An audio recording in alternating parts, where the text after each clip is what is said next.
Isso. Vamos ficar de pé e vamos ouvir a leitura do texto de Gênesis, capítulo 14, versículos de 1 a 17. Diz assim a palavra de Deus: Nos dias de An-Rafael, rei de Sinar, de Arioque, rei de Elazar, de Quedorlaomer, rei de Elão, e de Tidal, rei de Goim, estes fizeram guerra contra Bera, rei de Sodoma, contra Birsa, rei de Gomorra, contra Sinabe, rei de Adimá, contra Semeber, rei de Zeboim, e contra o rei de Belá. Esta é Zoar. Todos estes se ajuntaram no vale de Sidim, que é o mar salgado, mar morto. Durante 12 anos haviam se sujeitado a Quedorlaomer, mas no 13º ano se rebelaram. Por isso, no 14º ano, Quedorlaomer foi com os reis que o apoiavam e derrotou os Refaíns em Asterote Carnaim, os Uzins em Ão, os Emins em Savé Kiriataim, e os Oreus desde o seu monte Seir até El-Parã, junto ao deserto. Depois disso voltaram e foram para Emispate, que é Cádiz, e conquistaram toda a terra dos Amalequitas e também a dos amorreus que habitavam em Hazazon-Tamar. Então os reis de Sodoma e de Gomorra, de Adimá, de Zeboim e de Belá, que é Zoar, deslocaram-se e prepararam-se para a batalha contra eles no vale de Sidim, contra Quedorlaomer, rei de Elão, Tidal, rei de Goim, Rafael, rei de Sinar, e Arioque, rei de Elazar, 4 reis contra 5. O vale de Sidim estava cheio de poços de betume. Alguns homens caíram ali quando fugiam com os reis de Sodoma e de Gomorra, e o restante fugiu para os montes. Os vitoriosos tomaram todos os bens de Sodoma e de Gomorra, com todo o seu mantimento, e se foram. Tomaram também Ló, filho do irmão de Abrão, que habitava em Sodoma, juntamente com os seus bens, e partiram. Então um homem que havia escapado foi e contou o fato a Abrão, o hebreu. Abrão habitava junto aos carvalhos de Manre, o amorreu, irmão de Escol e de Aner, e aliados de Abrão. Quando Abrão soube que seu parente estava preso, levou seus 318 homens treinados, nascidos em sua casa, e perseguiu os reis até Dan. Ele e seus servos dividiram-se em grupos e os atacaram de noite, perseguindo-os até Obá, à esquerda de Damasco. Assim, ele, Abraão, trouxe de volta todos os bens, juntamente com seu parente Ló, com os bens dele e também as mulheres e o povo. Depois que Abraão voltou do ataque a Quedorlaomer e aos reis que o apoiavam, o rei de Sodoma saiu para encontrá-lo no vale de Savé, que é o vale do rei. Abraão, o defensor dos direitos humanos. Vamos orar? Irmã Modi. Santíssimo eterno Deus, a Ti seja dada, Senhor, toda a honra, toda a glória. Recebe, Deus, o nosso louvor e a nossa gratidão pelo privilégio de estarmos aqui reunidos para Te louvar em espírito e em verdade. Queremos agora Te pedir, Senhor, por cada um de nós aqui presente e das suas famílias aqui representadas, a Tua graça, a Tua misericórdia, que Tu continues acampando, Senhor, os Teus anjos sobre cada um de nós, livrando-nos, Deus, de balas perdidas, dessas maldades que a gente está tendo conhecimento, Senhor, e queremos Te agradecer, porque Tu tens nos abençoado, Tu tens nos livrado. Agora queremos Te pedir também uma bênção especial sobre a Tua igreja, que nos dá esse privilégio de estarmos aqui reunidos para Te louvar em espírito e verdade. Todas essas coisas Te pedimos em nome e pelos méritos do Teu Filho amado Jesus Cristo, agora e para todos sempre. Amém. Amém. Obrigado, irmãos. Queira sentar-se. Obrigado, irmã Modi.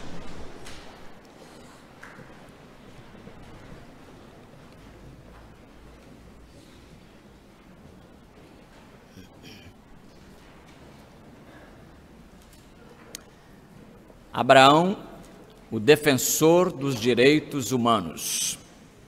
Direitos humanos? O que é isso? Que são direitos humanos? Definição dos livros que agora está disponível na internet.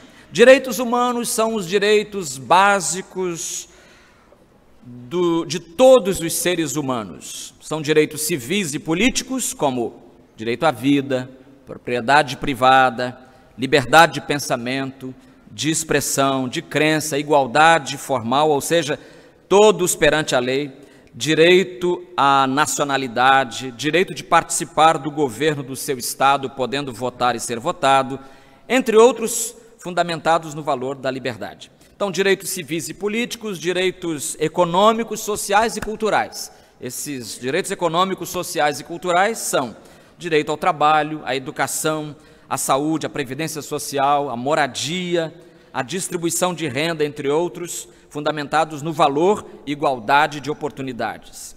E direitos difusos e coletivos, que são direito à paz, direito ao progresso, autodeterminação dos povos, direito ambiental, direitos do consumidor, inclusão digital, entre outros. Isso que eu estou mencionando faz parte de um grande documento chamado Declaração Universal dos Direitos do Homem, votados e promovidos pela Organização das Nações Unidas, a ONU, e esse documento foi votado e aprovado e válido a partir de 10 de dezembro de 1948. Então, desde 1948, nós temos esse documento chamado Declaração Universal dos Direitos Humanos. E essa declaração foi esboçada por um canadense, basicamente, o senhor John Peters Humphrey, e foi redigida com a ajuda de várias pessoas de várias partes do mundo. É o documento mais traduzido que existe, 403 traduções esse documento tem. 403 línguas para os quais ele foi traduzido, e estão alguns dos quais disponíveis na internet. Em última análise, é disso que trata o capítulo 14 de Gênesis. É isso que está nos ensinando a experiência de Abraão neste capítulo. Abraão é visto aqui como um modelo do defensor dos direitos humanos. Mas o capítulo como um todo nos lembra algumas outras verdades que é preciso considerar. E a primeira delas é que a presença do pecado na história intoxica e inviabiliza as relações humanas. A presença do pecado intoxica e inviabiliza as relações humanas. O capítulo 14 diz que houve guerra. Você viu aqui que eu li um monte de nome de rei, 5 reis contra 4, né? Quase que empatou, né? É 5-4. 5 reis lutando contra 4 reis. E os nomes desses reis e os lugares dos quais eles eram reis são difíceis de identificar hoje. Um comentarista até diz: deve-se admitir que há muitas lacunas em nosso conhecimento da história desse período. Não há menção desses 5 reis de Canaã fora da Bíblia. Mas como observou muito bem o pastor Davi Gomes no seu livro Um Judeu Chamado Abraão, pela primeira vez na Bíblia aparece a palavra guerra. É a primeira vez que aparece na Bíblia a palavra guerra. Mas é bom lembrar que a guerra já existia. Tanto que depois do pecado, logo Caim fez guerra contra o seu irmão e o matou. A guerra principal que já existia é aquela entre o Criador é da criatura contra o seu Criador. Irmãos, o pecado nos fez isso. Ele nos intoxicou, inviabilizando as relações humanas. Por isso, o pecado nos tornou belicosos, nos tornou brigões, nos tornou brutos, guerreiros, criadores de caso, encrenqueiros de carteirinha. Somos nós. Está sendo comum hoje falar-se em relações tóxicas. Relações tóxicas, o que é isso?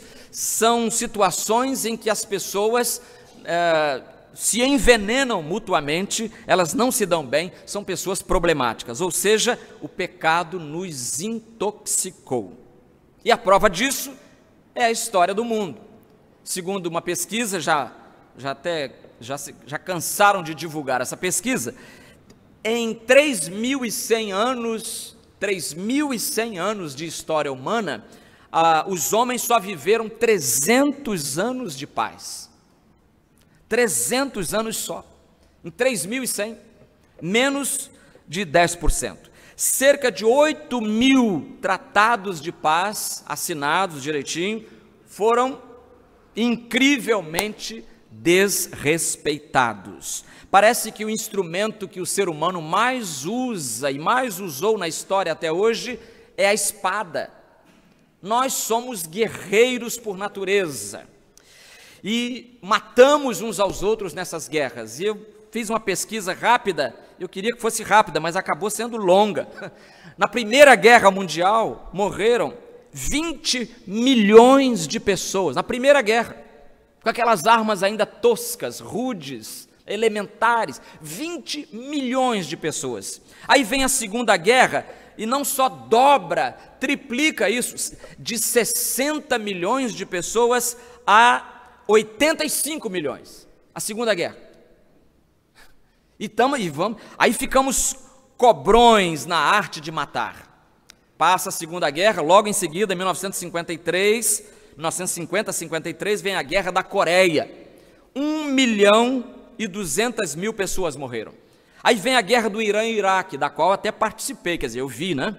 Eu vi a guerra perto de mim. Não sei se eu já falei para você, que no último trecho da viagem de Amman para Bagdá, o avião foi todo apagado e 2 caças, um de cada lado, nos protegendo. Ai, meu pai, nos protegendo. Que maravilha, né? Se ali tudo escuro, um avião, qualquer parte, tudo apagado, e a gente voando, e os bichinhos apagados também voando do lado, por causa da guerra Irã-Iraque, que começou em 80, eu cheguei lá em 81, e ela durou até 88. 1 milhão de mortos. Era uma cena triste, irmãos, a gente ver passar pelas rodovias, passava pela gente, carros com caixões amarrados em cima, geralmente táxis grandes, Mercedes, né? Toyotas também grandes, e amarrado em cima o caixão com a bandeira do país. A gente já sabe, está vindo da guerra, mais um morto. E que coisa triste ver os cemitérios, as mães chorando os seus filhos, as mulheres chorando os seus esposos, gente morta, 1 milhão de mortos. Guerra do Vietnã, foi um pouquinho antes, de 55 a 75, 20 anos de matança, de 800 mil a 3.800.000 pessoas.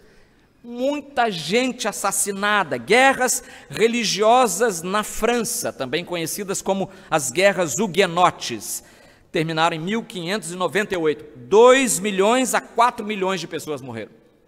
Guerras religiosas, olha que vergonha. Na Guerra dos 30 Anos, que devastou a Europa de 1618 a 1648, 3 milhões a 11 milhões e meio de pessoas que morreram.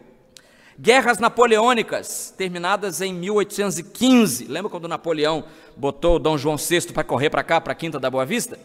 Então, que a gente visita ali, essas guerras do Napoleão, de 1803 a 1815, ceifaram de 3 a 6 milhões de pessoas também. De 3 a 6 milhões de pessoas. Na Guerra Civil Russa, olha o russinho aqui, ó, representa, esse aqui sobreviveu. Na Guerra Civil de 1917 a 1922, em 5 anos, mataram-se 5 milhões, estimativa baixa, mas tem gente que acha que chegou a 9 milhões de pessoas. Mas o troféu de país que mais fez vítimas em guerras civis pertence à China. A China, somadas as mortes das guerras que vão desde o ano 184 até 1949, foi a última, nós temos por baixo, o mínimo que os historiadores registram é a cifra de 160 milhões de pessoas. 160 milhões de pessoas assassinadas. Tá bom, tá muito longe, do ano 184 até 1949. Então, que dizer do conflito da Síria, que desde 2011 está aí nos nossos noticiários. Desde 2011, já 7 anos, já morreram 500 mil pessoas. 500 mil de vidas já. E a guerra não parece sinalizar que esteja perto do fim. Adivinhe de onde Tiago diz que vêm as guerras? Tiago 4, 1 e 2. De onde vêm as guerras? Ele pergunta. E as discórdias que há entre vós? Será que não vem dos prazeres que guerreiam nos membros do vosso corpo? Cobiçais e nada conseguis, matais e invejais e não podeis obter, brigais e fazeis guerras. Está explicado, Tiago explica de onde vêm as guerras. Vem de um desejo incontido do ser humano de adquirir coisas, irmão, por isso eu fico desesperado, fico apavorado quando vejo gente correndo atrás de coisas. Porque isso, em última análise, vai nos levar a guerras. O Trump está aí anunciando uma guerra comercial. A gente espera que seja só comercial. Porque parece que os poderosos gostam de inventar guerras para poder desviar a atenção dos seus problemas para fora. Irmãos, toda essa matança, a barbárie só não é maior, porque graças a Deus nós temos algumas travas que contêm, que amarram, que detêm um pouco do selvagem que mora dentro da gente. Mas a verdade é que se o ser humano for deixado à própria sorte, sem as censuras da consciência, sem o freio da família, sem o incentivo da igreja, sem os limites da sociedade, sem os marcos da educação, sem essas coisas, o que surgirá daí, irmãos, é algo monstruoso. Viraremos todos antropófagos. Seremos todos canibais, comendo-nos uns aos outros. É rei devorando rei, rei devorando o seu povo, devorando a própria carne, num apetite irrefreável e insaciável. Aliás, a literatura tem nos mostrado isso. Um escritor inglês, falecido em 93, pouco tempo, né? Chamado William Golding. Ele escreveu um livro que ficou famoso, chamado O Senhor das Moscas, que acabou virando, inclusive, filme depois. Eu não li o livro, mas vi o filme e fiquei apavorado. A história, resumida, é o seguinte: durante a Segunda Guerra Mundial, um avião cai. Só que esse avião tem um monte de adulto e um monte de menino. Os adultos morrem, os meninos sobrevivem. E os meninos, se agarrando aqui e ali, acabam chegando todos a uma ilha que tem pertinho. Uma ilha não habitada. E os meninos então se tornam senhores de si. E com a passagem do tempo, os meninos que têm entre 5 e 12 anos, 5 e 12, com o passar do tempo eles vão esquecendo a educação, a gentileza, o respeito. Com o passar do tempo vai se desbotando o verniz daquela civilização que era tida como a melhor, a inglesa, que criou inclusive a palavra gentleman, cavalheiro. Cavalheiro nada, a meninada deixada por si mesma. E aí o livro do meio para o fim, o filme do meio para o fim conta isso. Deixados à própria sorte, aquilo que era uma história de aventura se torna uma história de terror. Terror. Os meninos se dividem e logo eles se identificam em gangues. Gangue daqui, gangue dali, gangue acolá. E eles se odeiam. E eles começam a brigar. E eles começam a fazer guerra entre si. E vão a tal ponto que alguns são mortos. Alguns são mortos, os meninos se matam. É feio de ver, o filme fica feio depois do meio para o fim. E a lição óbvia é que a ordem e a lei são elementos necessários se nós quisermos construir uma civilização minimamente tolerável. Não podemos prescindir da lei, não podemos dizer não precisamos de lei, não precisamos de ordem, não precisamos de nada disso, nós não sabemos. Peg e eu sempre conversamos sobre crimes aqui, crimes lá, na terra dela, crimes na minha terra, crimes na terra dela. E ela sempre sublinha isso. Não é que o americano seja melhor do que o brasileiro. Essa teoria de que tem uma raça melhor do que a outra não existe. Isso é conversa até de político agora. Não existe. O que existe é rigor na aplicação da lei e jeitinho na aplicação da lei. É isso que existe.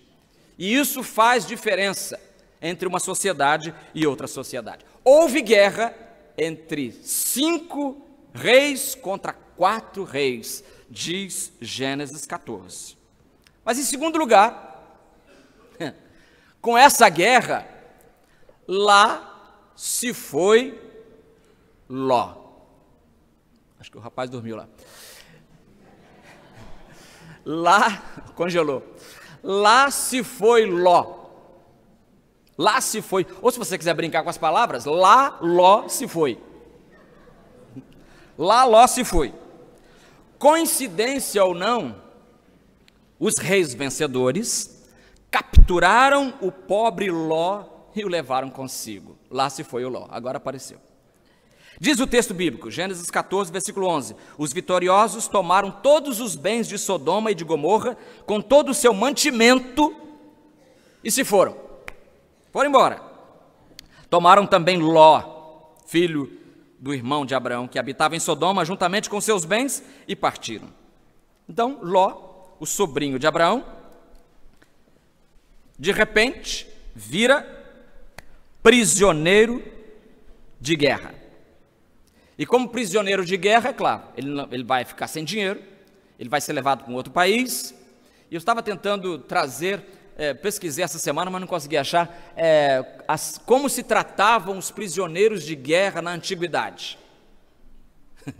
Que eu acho que valeria a pena saber como Ló seria tratado lá.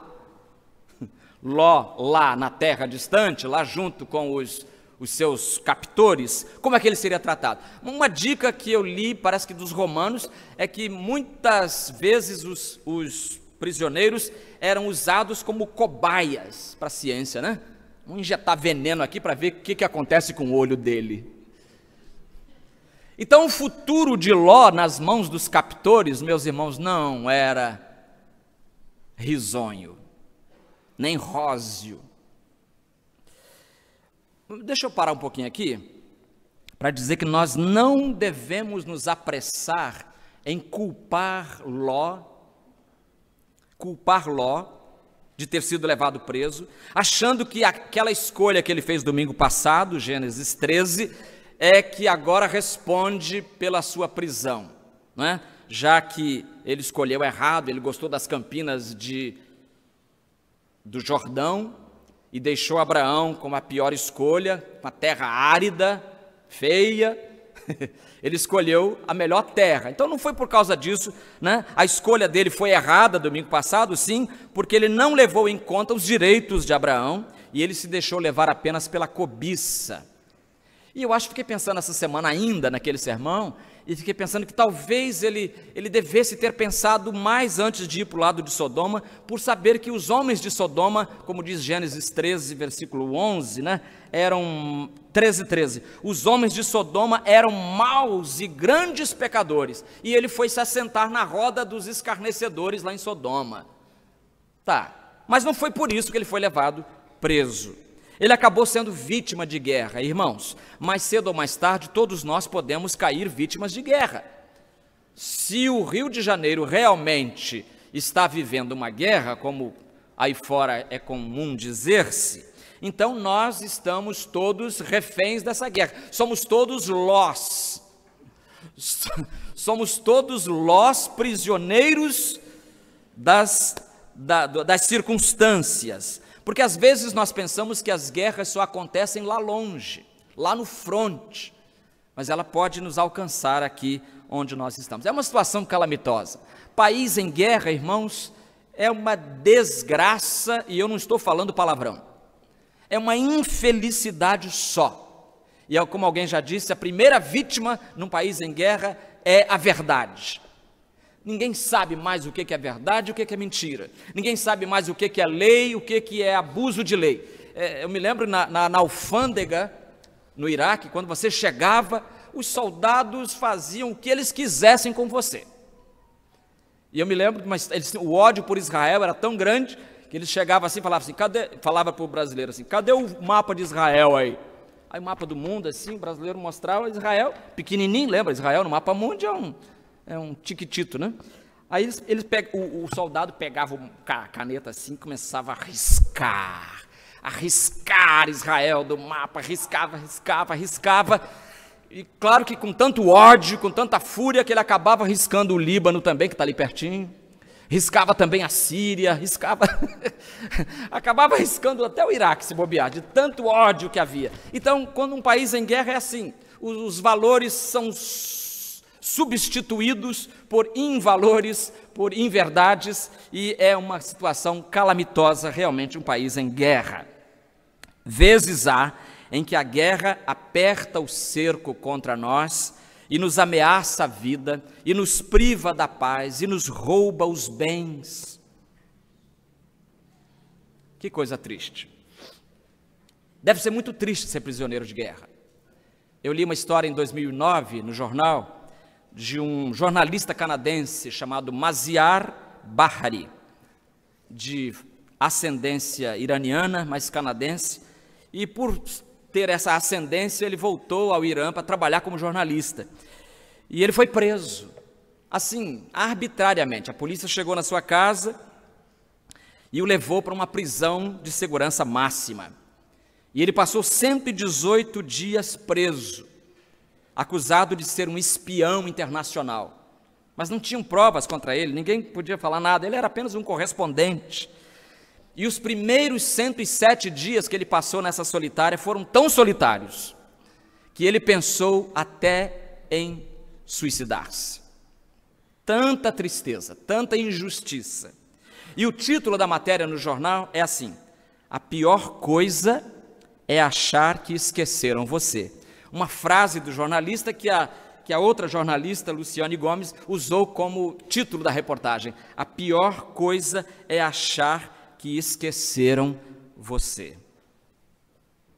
Eu acho que foi por isso que Jesus mandou que a gente nos lembrasse, que a gente se lembrasse dos presos, quando ele disse em Mateus 25, 36, eu estive na prisão e fostes ver-me.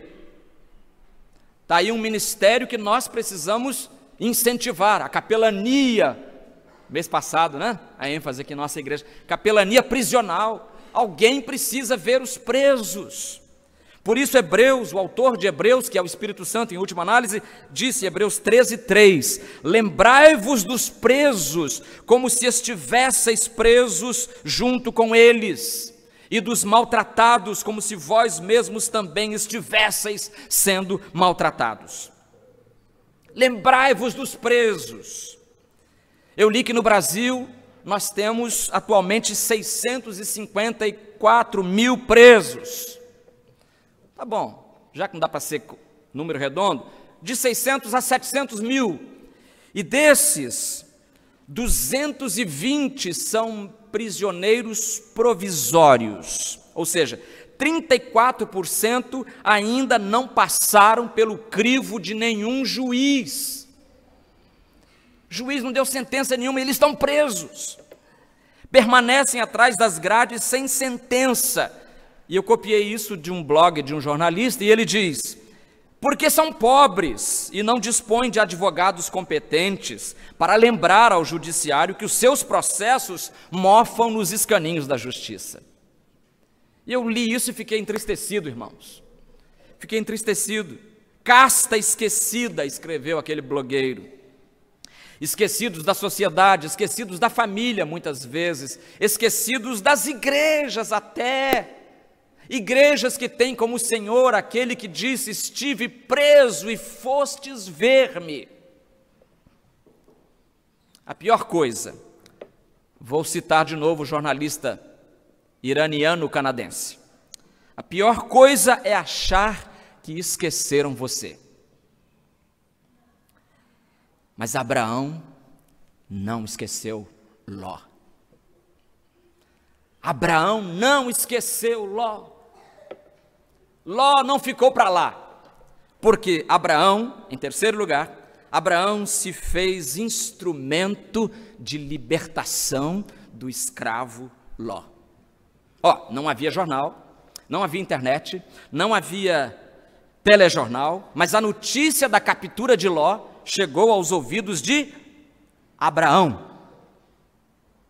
E não eram fake news, era verdade.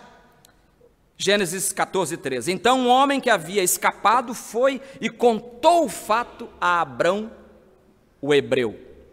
Tem alguma coisa aqui sobre Abrão, o hebreu, mas eu vou pular por causa da hora. O conceito de guerra justa vai demorar a aparecer na história. Só com Agostinho, no ano 400, é que vai aparecer esse conceito. Mas quando Abraão recebeu a infausta notícia de que seu sobrinho havia sido capturado, Abraão entendeu que não podia ficar de braços cruzados. Ele bem poderia ter ficado quieto no seu canto e pensado: bom, meu sobrinho, ele não escolheu aquele lugar lá, bom, então agora eu não posso fazer mais nada. Abraão poderia também ter recusado ajudar, movido por um sentimento de mágoa. Magoado porque o sobrinho dele escolheu a melhor parte da terra e ele ficou com a pior. Abraão poderia ter ficado carcomido pela amargura ou atolado no pântano do azedume. Mas nada disso aconteceu. Ele literalmente foi à luta. Literalmente. Observemos, irmãos, que a fé em Deus não nos amarra os braços diante da injustiça, pelo contrário. Ela nos atiça, ela nos anima, ela nos desafia a reunir os recursos e guerrear as guerras do Senhor. Quando Abraão, diz o versículo 14, quando Abraão soube que seu parente estava preso, levou seus 318 homens treinados, nascidos em sua casa, e perseguiu os reis até Dan. Dan é o extremo norte de Israel, já na fronteira, lá na divisa com a Síria. Então ele foi todo aquele percurso, todo aquele território, perseguindo os inimigos que levaram o Ló embora. E o verso 14, como você ouviu, diz que Abraão tinha até um exércitozinho em casa. Quantos soldados, vocês lembram? 318. Se eu tivesse mais tempo, eu ia dizer que esses 318 têm dado muito pano para manga. Tem gente fazendo os maiores malabarismos com esse número, tem gente vendo até Jesus crucificado nesse número cabalístico 318. Para mim é simplesmente um número. 318. Podia ser 319. 300. 298. Não importa. Era um número que havia na sua casa. Pequeno exército, mas bem dividido, bem treinado, verdadeira tropa de elite. Abraão foi no encalço dos pilhadores do Oriente. 14:16. Assim, Abraão trouxe de volta todos os bens, juntamente com seu parente Ló, com os bens dele, e também as mulheres e o povo, as pessoas que estavam com ele. É de se especular, caminhando para o fim, por que Abraão tinha esse pequeno exército. Não é? Abraão, um exército, possivelmente para a sua defesa, e a defesa de sua família, já que ele vivia no meio dos cananeus, não esqueça isso. Hoje, não precisamos ter um pequeno exército em nossa casa. Já temos um grande exército, porque nós somos um grande exército. Como lembrou Spurgeon, A maioria de nós não tem parentes que possam reunir um exército particular, mas os cristãos têm algo melhor do que um exército particular. Eles têm o Senhor. E a Bíblia diz: o anjo do Senhor acampa-se ao redor dos que o temem e os livra. Eis o tempo de recuperar esta verdade. Eis o momento histórico em que estamos vivendo, propício para enfatizarmos que o anjo do Senhor acampa-se ao nosso derredor. Portanto, não precisamos ter medo, porque Ele dará ordem aos seus anjos para te guardarem em todos os teus caminhos, diz o Salmo 91, versículo 11. Então, irmão, quando você tiver medo, começar a ter medo, lembre-se de que o exército de Deus está com você. Nenhum inimigo pode realmente prejudicar você. A principal tarefa do poderoso exército do Senhor, a principal tarefa daquele exército é cuidar da sua segurança pessoal. Não tenha medo. Lembre-se do Salmo 56, 3. Sempre que eu tiver medo, confiarei em ti.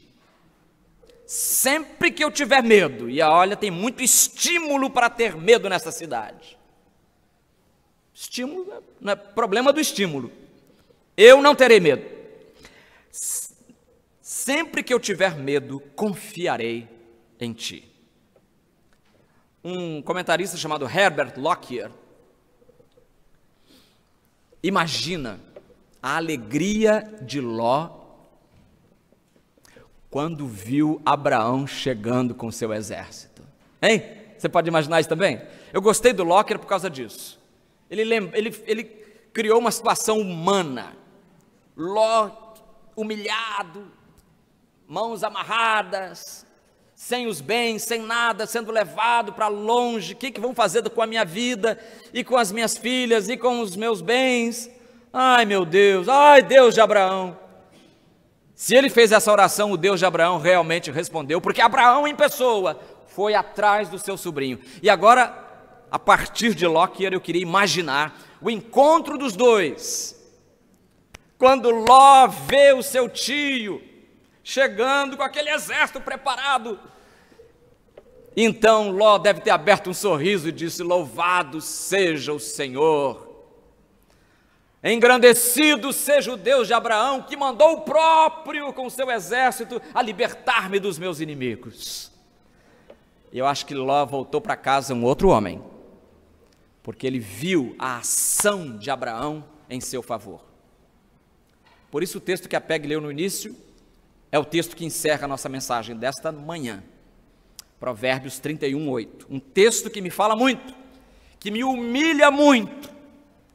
Abre a tua boca a favor do mudo, a favor do direito de todos os desamparados. Abre a tua boca, julga retamente e faze justiça aos pobres e aos necessitados.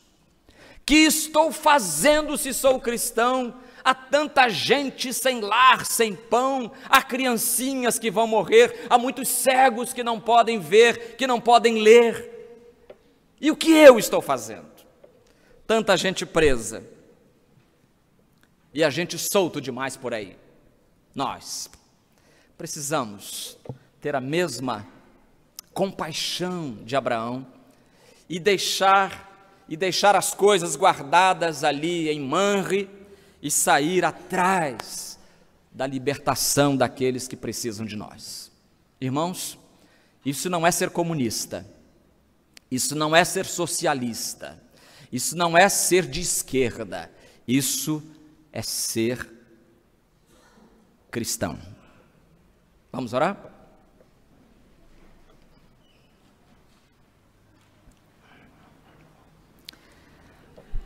Ó Deus de Abraão, ó Deus de Isaque e de Jacó, Senhor dos senhores, Rei do universo, santo, santo, santo é o teu nome, e nós nos curvamos diante da tua santidade, nós nos curvamos diante do teu poder imenso, nós nos curvamos diante da tua majestade nesta manhã. E como cantamos, e como ouvimos, e como falamos, nós queremos ser agentes de transformação da nossa sociedade. Não queremos ficar acomodados ao nosso bem-estar, à nossa situação tão boa, mas nós queremos lutar por aqueles que precisam da nossa voz, porque eles não a têm. Aqueles que precisam dos nossos braços, que estão livres, porque os deles não estão. Então, Senhor, ajuda-nos e faze-nos como o Pai da fé. Ajuda-nos a agir como Ele agiu, pois nós oramos em nome de Jesus. Amém.